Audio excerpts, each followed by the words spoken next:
It's always nice when you pick out at random an indie game on the eShop that has caught your eye and it turns out to be reasonably quite good, as was the case with myself and this little indie gem, Berserk Boy. This little Mega Man X style action platformer in which your character runs through a number of stages fighting a bunch of elementally themed bosses in order to collect their power ups and use them for himself. The Mega Man X comparisons are very apt and very noticeable. And honestly, playing this, in a lot of ways, this is a lot better than Mega Man X because the powers you get have a lot of different functions outside of simply giving you a new weapon.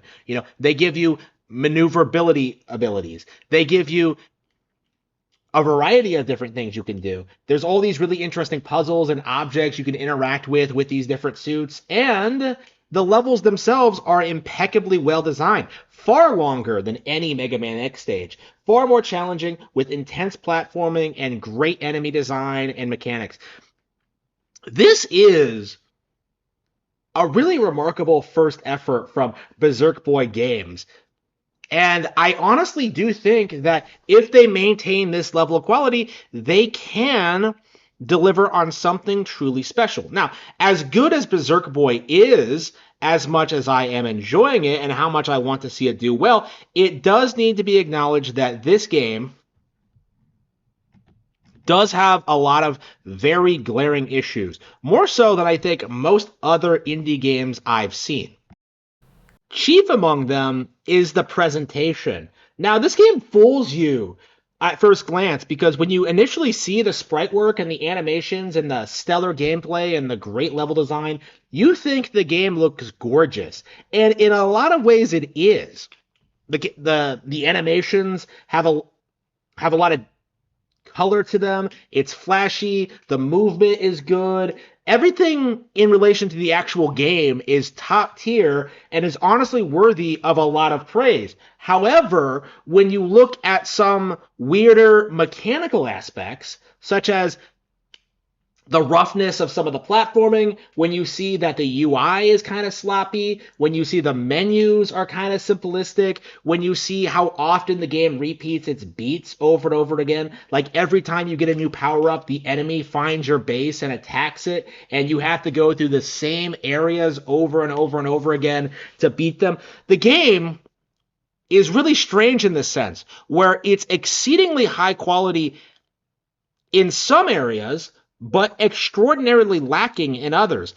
For example, there was this sequence where I was going through this building and I was using my digging ability to go through the building. There was apparently like things you could dig in behind the building. It didn't make any sense, but you can vaguely see your character moving through the windows, right?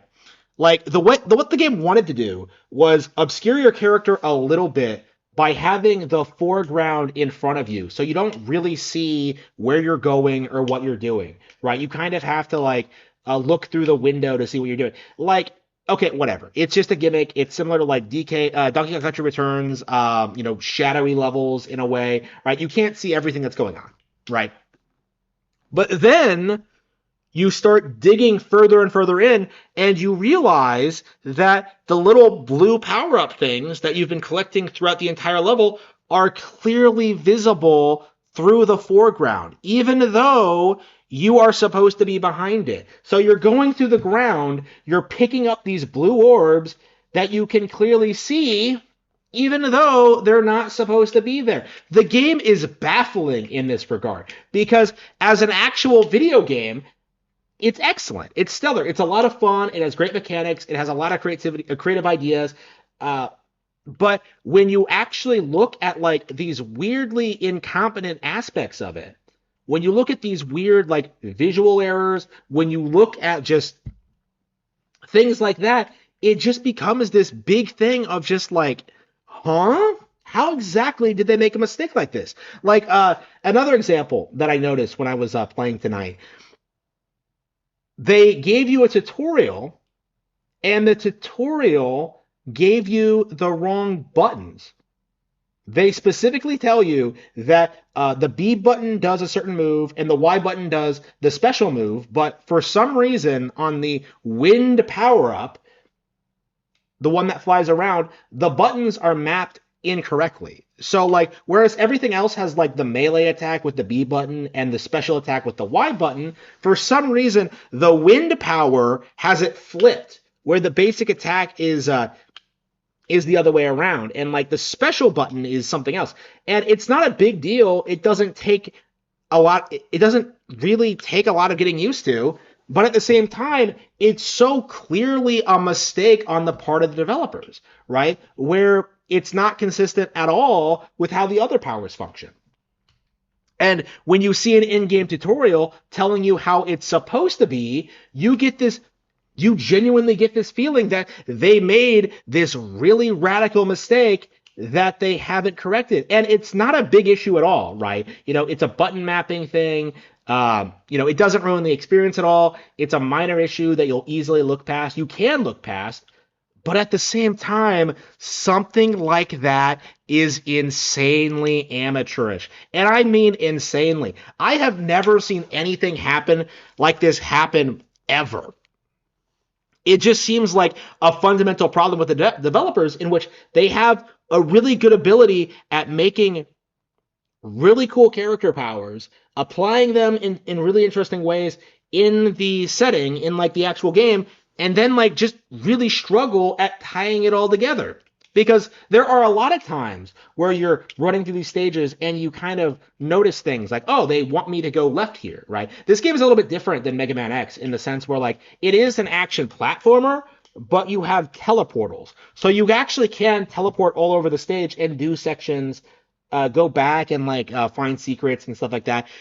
It's not really a Metroidvania, but it's kind of like that in that sense, where the areas have a lot of hidden rooms and things you can find and resistance members you can rescue and stuff like that. It's a really cool well thought out system. But when you think about it in the context of like an actual action platformer, you start to realize why more people don't do it this way. Like for example, because you keep going left and right, it's really easy to forget where you were in the stage. So there are lots of times where I would die in a stage, I would start again, and I would automatically just go to the right and go a couple of rooms before I realized that, like, wait a minute, I've been here already, and then turn around and do what I was supposed to do. Like, to me, it feels like the developers aren't capable of showcasing how to intuitively teach players like where to go or what to do. There were a couple of problems like that. Like I mentioned earlier how there are all these sections where you have to fight off enemies in the base, right? Like there are random enemies in your home base, and so you have to go around and kill them. Not only is it boring and generic, the game doesn't tell you where the enemies are, and outside of this one section, there doesn't seem to be any reason to explore the base much at all. So, like, when you don't know how the base is laid out and you're going around trying to fight enemies, what ends up happening every single time is that you just wander around hoping you find them and hoping you destroy them. There were a couple of instances where, like, I found rooms that I had never seen before purely because I was looking for monsters to destroy so I could like protect the base and move on with the game. Like to me, things like that do absolutely bring down the experience. There's lots of things you can say about Berserk Boy that just really showcase just how amateurish it is and how it really has a lot of room to grow. However, on the flip side, these developers really are creating things that are a step beyond what most indie devs are creating. Like specifically, I think their level design and a lot of their ideas are really, really good. Like when you look into see how much effort they put into like the sprite work and the character models and like the vibe, like it feels like you're playing a Saturday morning cartoon. It feels like that Sonic Adventure vibe where you're just going on this big adventure and fighting the bad guy who's trying to do like terrible unspeakable things. Like it does feel like an evolution of the Mega Man formula. It does feel in a lot of ways that the devs understand what they want to do to evolve Mega Man, making the platform tighter, like giving the powers more abilities, giving it more of a plot and having a more vibrant art style. Like in a lot of ways, this is an example of why indie games are making classic IPs like that irrelevant. I said the same thing about Blazing Chrome when I first played it. The fact that Blazing Chrome can come out today and be as good as it is just goes to show you that Konami cannot compete with their own Contra franchise because talented people are putting together better products based on those iconic brands. And that's been true for a lot of these 90s properties for a long time. And this is not quite on the level of like some of the best indie games I've played, but to say it's not really, really good would be doing it a disservice because there is no denying the fact that I really, really enjoy playing this game. I think it's very creative. I really like all the power sets. I really like everything about it. It to me, it just feels like the developers really need to take that next step and really start producing polished products. To me, that's what this all comes down to is polish. Like when I look at all the issues with the game, all the real issues I have with it, it really just comes down to a lack of general overarching polish. When it comes to the core mechanics and the idea, this is something phenomenal. But when it comes to these kind of small indie games, like I have to pose the question, like, does the team have the capacity to improve with a sequel? Will they even produce a sequel? We've seen with games like Hollow Knight that the developers have a modest success on their hands and they immediately just fail to produce anything of value with the follow-up. Like they have not produced Silksong. And there's a lot of speculation on why that is exactly, like feature blow, like maybe they're just not working all that much on it. But like with something like this, Berserk Boy, something that has an insane amount of potential, like that is something we really do need to talk about. Like, are we going to get a sequel that improves on these ideas? And I don't know how likely that is. I think at this stage that this is a developer that I want to keep my eye on, that I want to support, that I want to do well. But the last time I played an indie game that I enjoyed this much, Color Graves, for whom the bell, Curse Crackers, for whom the bell tolls. When I when I played the game from that developer, I thought they were savants. Like this was a platformer that looked and felt just like a classic Game Boy Color game that had that vibe, it had this unique atmosphere, it had a likable protagonist. And what does Color Grave do? They turn around and insult Zelda to promote their own game.